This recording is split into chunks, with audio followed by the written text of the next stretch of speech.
अस्सलाम वालेकुम viewers. Novel 7 episode number 2। क्या मतलब टीचर चेंज हो गया? अभी तो सर खालिद की समझ आना शुरू हुई थी। पता नहीं ये न्यू टीचर कैसे होंगे, एहसास ने परेशानी से पूछा।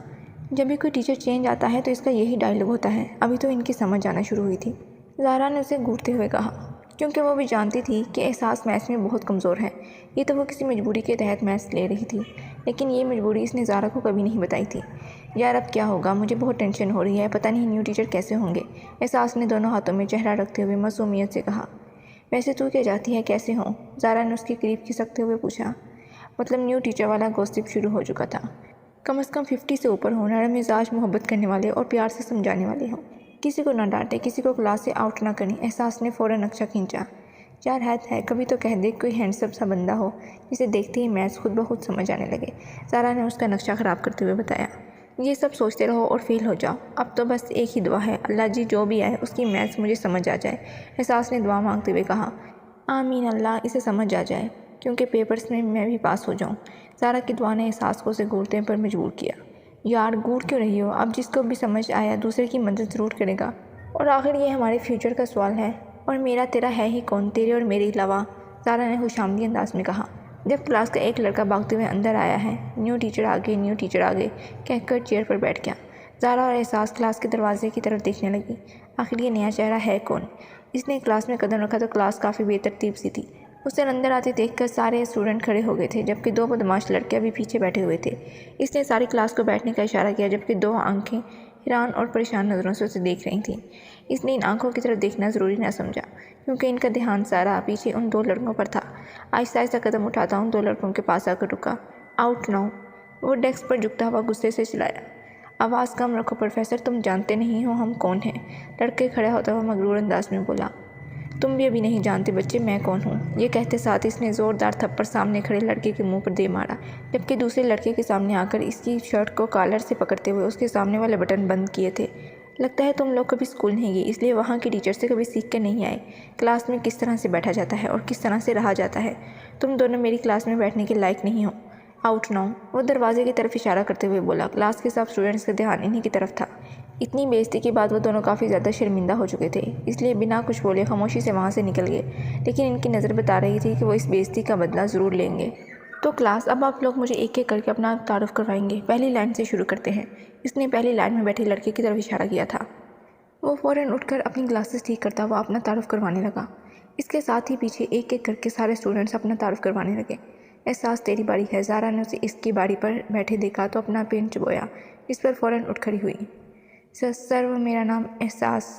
जाने क्या बात थी, वो उसकी आंखों में देखते हुए अपना नाम नहीं बोल पा रही थी। बाहर आए आप यहाँ सामने, इसने एहसास को सामने आने के लिए कहा। पहले ही घबराई हुई लड़की मज़ीद घबरा गई।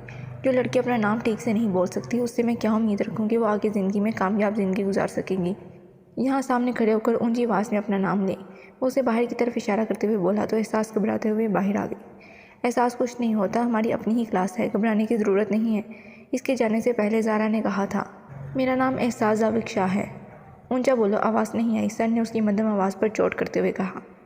मेरा नाम एहसास जाविक शाह है। मज़ीद ऊंचा, फ़िलहाल भी आवाज़ ठीक से नहीं आई। सर ने फिर से कहा, मेरा नाम एहसास जाविक शाह है। इस बार वो खासी ऊंची आवाज़ में चिल्लाकर बोली। गुड, अपना नाम लेते हुए यही गुरूर तुम्हारी आंखों में होना चाहिए। कोई चोरी नहीं की है, ये तुम्हारा नाम है, तुम्हें दिया गया है, इस पर सिर्फ तुम्हारा हक है। इसको बोलते हुए मैं तुम्हें आइंदा घबराते हुए ना देखूं। अगर तुम अपनी ही चीज़ के लिए इस तरह से डरती रहोगी, घबराती रहोगी, तो ये दुनिया तुमसे ये भी छीन लेगी। Now go back to your chair. इसने घर में कदम रखा तो मामा किचन में मसरूफ़ थी। अम्मी बहुत भूख लगी है, प्लीज़ कुछ खाने को दें। वो अपना बैग वहीं सोफ़े पर पटकती हुई सोफ़े पर ही लेट गई। ठीक है मेरी जान, तुम जाओ फ्रेश होकर आओ, मैं खाना लगाती हूँ। मामा ने किचन से ही जवाब दिया तो वो उठकर फ्रेश होने चली गई।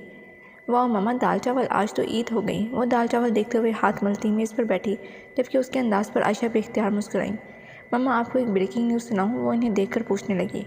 पहले खाना खाओ। एहसास कितनी बार का है, खाने के दौरान बातें नहीं करते। अम्मी ने उसका ध्यान खाने की तरफ लगाने की कोशिश की। पहले सुन तो ले मामा, बड़ी मज़े की बात है। आपको पता है जाविक की जॉब छूट गई है। इसने चावलों से बड़ा हुआ चमच मुँह में रखते हुए बताया। अब वो 3-3 महीने घर से गायब नहीं रहेंगे, इसने मज़े लेते हुए कहा। और तुम्हें ये बात कैसे पता चली? और तुम्हें इतनी खुशी है जाविक के घर से गायब ना होने की? अम्मी ने जैसे उसके चेहरे पर कुछ खोजना चाहा। अरे मुझे क्यों खुशी होगी, मैं तो बस ऐसे ही बता रही हूँ। एहसास ने फ़ौरन ही उनकी बात काटते हुए कहा। میرا ہو گیا، اب میں کمرے میں جا رہی ہوں۔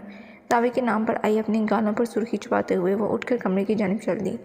جلدی اسے لگتا ہے اس کے چہرے کے رنگ میں نہیں پڑھ سکتی، یہ تو جانتی بھی نہیں ہے اس کے دل میں جو چل رہا ہے، جس سے وہ خود بھی بے خبر ہے۔ میں وہ بھی جانتی ہوں۔ ماما نے مسکراتے ہوئے نفی میں سر ہلایا اور برتن اٹھانے لگیں۔ آج کا سارا کلاس ٹائم تعارف میں ہی گزر گیا، اس لیے سر حیدر کی طرف سے کوئی کام نہیں ملا تھا۔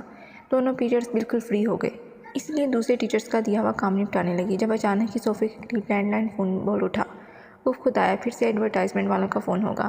آج کے زمانے میں یہ لینڈ لائن نمبر رکھتا کون ہے گھر پہ؟ اس نے اکتاتے ہوئے فون کو گھوڑا اور وہیں سے لٹک کر فون کو اٹھایا۔ السلام علیکم، ہم بالکل ٹھیک ہیں، اللہ آپ کو بھی ٹھیک رکھے، لیکن ہمیں کچھ نہیں چاہیے، برائے مہربانی دوبارہ فون مت کیجیے گا۔ شکریہ، احساس نے جلدی جلدی کہتے ہوئے فون رکھنا چاہا۔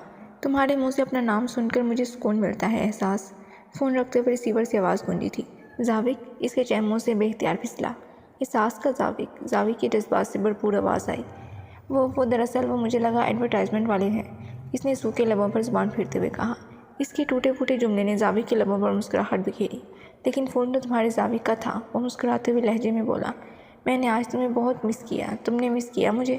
وہ آہستہ آواز میں پوچھ رہا تھا۔ اس کے جملے نے احساس کے دل کی دھڑکن تیز کر دی۔ لیکن آج ہی تو میں تمہیں ہمیشہ کے لیے اپنی زندگی میں شامل کرنا چاہتا ہوں احساس، میں تمہیں اپنے بہت قریب لے کر آنا چاہتا ہوں، اتنا نزدیک کہ تم میرے دل کی ہر دھڑکن کو سن سکو، میری ہر سانس کو محسوس کر سکو، اتنا نزدیک کہ زاوک کل ٹیسٹ ہے، میں تیاری کر رہی ہوں، وہ بکھلا کر بولی۔ اس کے انداز سے اس کے ہاتھوں کی ہتھیلیوں میں پسینہ آ چکا تھا۔ تم بہت بے رحم ہو احساس، تمہیں مجھ پر ترس نہیں آتا؟ رکھتا ہوں، کل اسی وقت فون کروں گا، زاوک نے فون رکھتے ہوئے کہا، جبکہ فون رکھنے کی آواز سنتے ہی احساس نے بے اختیار اپنے دل پر ہاتھ رکھا جو بہت بری طرح سے دھڑک رہا تھا۔ میجر، پہلے ہی دن تمہیں کنگ کے لوگوں سے پنگا نہیں لینا چاہیے تھا، اس طرح تو ان لوگوں کو تم پر شک ہو جائے گا۔ سر آپ بے فکر رہے، میں ان لوگوں کو شک نہیں ہونے دوں گا۔ لیکن میجر، تمہیں یقین ہے وہ لوگ کنگ کے آدمی ہی تھے؟ کرسی پر بیٹھے آدمی نے پوچھا۔ سر مجھے یقین ہے، ان دونوں میں سے ایک کی فوٹو پہلے ہی میرا ایک آدمی مجھے تک پہنچا چکا تھا، اور اب بہت جلد میں کنگ اور اس کے سبھی آدمیوں کو ان کے انجام تک پہنچا دوں گا۔ ویری گڈ میجر، مجھے تم سے یہی امید تھی۔ مجھے یقین ہے کہ تم اپنا کام بخوبی سر انجام دو گے، لیکن مجھے ایک چیز سمجھ نہیں آئی کہ تھرڈ ایئر کے 2 پیریڈز تم نے کیوں لیے؟ میتھس اور فزکس، تم خود اپنے آپ پر بوجھ ڈال رہی ہو، جبکہ میں پرنسپل سے بات پہلے ہی کر چکا تھا۔ سر وہ دراصل تھرڈ ایئر میں، شام نے کچھ بولنا چاہا، اس سے پہلے ہی حیدر نے گھور کر اسے دیکھا اور اس کی گوڑی نے شام کی زبان پر تالا لگا دیا۔ میجر، کوئی اور چکر تو نہیں؟ تمہارا دھیان تمہارے فرض سے بھٹکنا نہیں چاہیے، سامنے بیٹھے آفیسر نے مسکرا کر کہا۔ آپ بے فکر رہیں، میرے فرض کے آگے کوئی چیز نہیں آ سکتی، میں اب چلتا ہوں، اس نے سامنے بیٹھے انسان کو سلیوٹ کرتے ہوئے الوداع کہا، تو اس نے بھی مسکرا کر اسے جانے کی اجازت دے دی۔